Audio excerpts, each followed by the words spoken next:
Well, this song is probably the nearest and dearest, if I had to pick one, to my heart as far as really connecting me with the story of Jesus all over again. And so when I sat down to write this record, this was one of the very first phrases that came to me.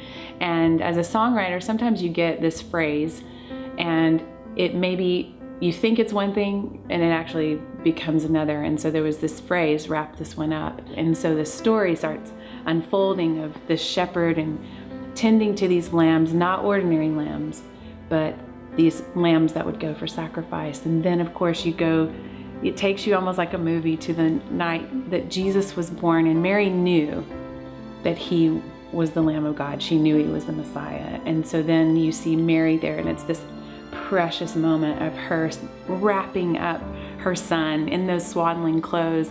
And as I was digging, one thing that I found that was so sweet is that these shepherds that are watching these sheep that go for sacrifice, they would actually swaddle the lambs because they needed to inspect them, because the male lambs had to be without blemish.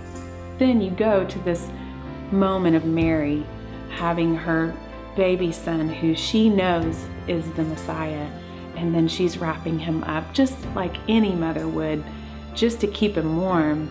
But also she's in her heart, you're hearing Mary say, he's the one. He's the one. He's the one that's come for us. He's going to set us free. And then of course you go all the way to the cross in that third verse, and then you're at the tomb. And I imagined Joseph and Nicodemus as they're wrapping up the body of the one and final sacrificial lamb. But of course you don't stay there long. Before it launches into Gloria, Gloria in excelsis Deo, it says death would have no sting. He rose in victory, hallelujah to the King. And so it's one that if I put it on, or if I just read those lyrics, I just adore Jesus all over again, and that's what it was written for.